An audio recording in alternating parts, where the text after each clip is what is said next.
Hello, नमस्कार, जय हिंद प्यारे साथियों। आप सभी को प्यार भरा नमस्कार। मैं आलोक आप सभी लोगों के साथ जुड़ चुका हूं एग्जाम स्फीयर में।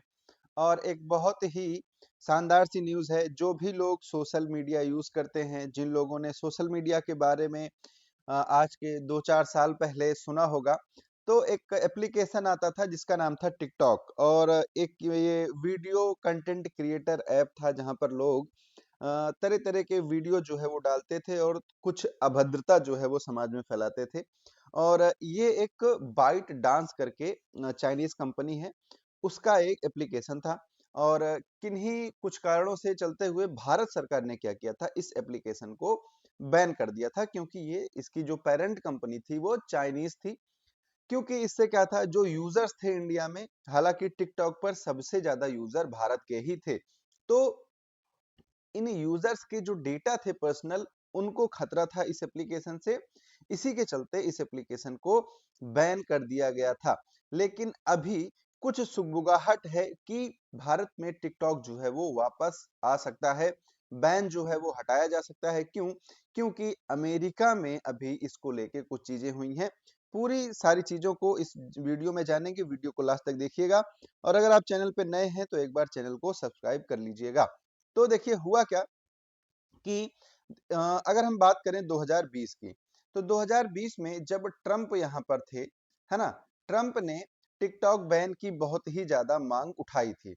उसके बाद 2020 के बाद गवर्नमेंट बनती है बाइडेन की। और बाइडेन की जब गवर्नमेंट बनी तब भी ट्रंप ने टिकटॉक को बहुत ही ज्यादा अपोज किया। और लास्ट में बाइडेन ने जाते जाते 19 जनवरी को एक आदेश पारित किया था, जिसमें था कि 19 जनवरी को टिकटॉक पर अमेरिका में बैन लगा दिया जाएगा। लेकिन तुरंत ही क्या होता है, 20 जनवरी को ट्रंप जो है वो आ जाते हैं सरकार में। और ट्रंप जैसे ही सरकार में आते हैं, वो टिकटॉक को 75 दिन का टाइम देते हैं और बोलते हैं कि इस बीच कुछ रूल्स एंड रेगुलेशंस होंगे, अगर उनको आप फॉलो कर लेते हैं तो ये बैन आपसे हटाया नहीं जाएगा। क्लियर? अब देखिए रूल्स एंड रेगुलेशन क्या है।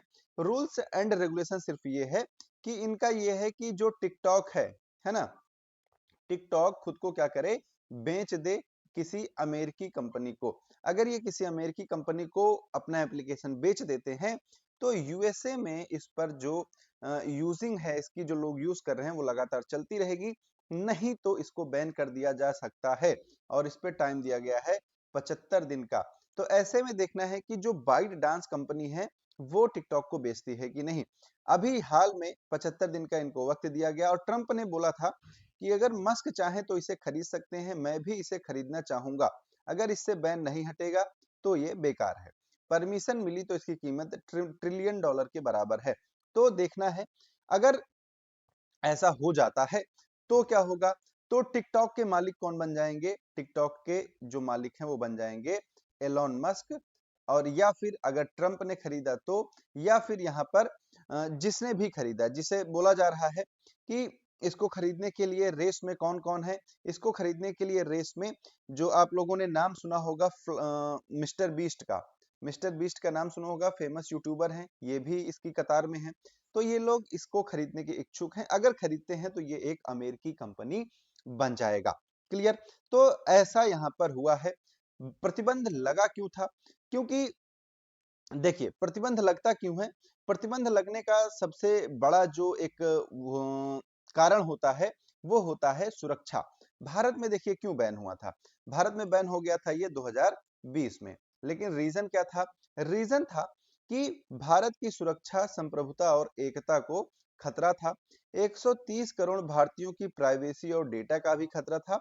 और तीसरा क्या था कि डेटा चोरी कर रहा था ये एप्लीकेशन लोगों का, इसलिए भी इसको यहाँ पर बैन किया गया था इंडिया में। इसमें अगर आप देखेंगे तो पूरे टिकटॉक का लगभग 30.3% जो डाउनलोड था, वो सिर्फ और सिर्फ कहां से था? भारत से था। यानी कि सबसे ज्यादा यूजर कहां पे थे? भारत में थे। 2020 की अगर बात करें तो टिकटॉक ने लगभग लगभग 43.7 करोड़ रुपए का कारोबार किया था। कहां पर? इंडिया में, है ना? अगर आप इसके नुकसान की बात करें तो नुकसान इसको हुआ था 51.8 करोड़ रुपए का नुकसान हुआ था। तो यहाँ पर एक खुशखबरी उनके लिए है जो टिकटॉक यूजर थे, जो इंस्टाग्राम पे अभी आज के टाइम पर इन्फ्लुएंसर के नाम से जाने जाते हैं। उन लोगों के लिए थोड़ी सी गुड न्यूज है, क्योंकि यहाँ पर अगर एलन मस्क या फिर ट्रंप या फिर ओरेकल के चेयरमैन लेरी एलिसन या फिर यूट्यूब पर जो है मिस्टर बीस्ट या फिर एम्प्लॉयर.com के फाउंडर जेसी टिंसले, ये लोग इस लाइन में है खरीदने के लिए। अगर ये खरीद लेते हैं तो भारत से क्या है, ये सारी चीजें फिर एक सोचा जा सकता है सरकार के द्वारा कि क्या हम बैन हटा सकते हैं, क्योंकि अब ये कंपनी क्या है, एक अमेरिकी कंपनी बन चुकी है। देखिए खतरा क्यों है, क्योंकि जब आप इसको इंस्टॉल करते हैं वीडियोस बनाने के लिए, तो ये आपके गैलरी का है ना, गैलरी के साथ साथ आपके कांटेक्ट का, ठीक, उसके बाद आपके वीडियोस का, आपके फोटोज का, सबका एक्सेस इस एप्लीकेशन को मिल जाता है। और जो पूरा डेटा होता है ये बाइट डांस के सर्वर पर अपलोड हो जाता था, ऐसा सुनने में आया। तो इसका मतलब क्या था कि जितने भी यूजर हैं उनका डेटा चाइना के पास स्टोर हो जाता है। तो ये था पूरा रीजन। वीडियो कैसी लगी कमेंट करके जरूर बताइएगा। और एक कमेंट में मैं आप लोगों से पूछना चाहूंगा कि क्या टिकटॉक की भारत में वापसी होनी चाहिए या फिर नहीं? यस और नो, अपना कमेंट जरूर बताएं। मिलते हैं आप लोगों से अगले वीडियो में। तब तक के लिए आप सभी लोगों को प्यार भरा नमस्कार। जय हिंद, जय भारत।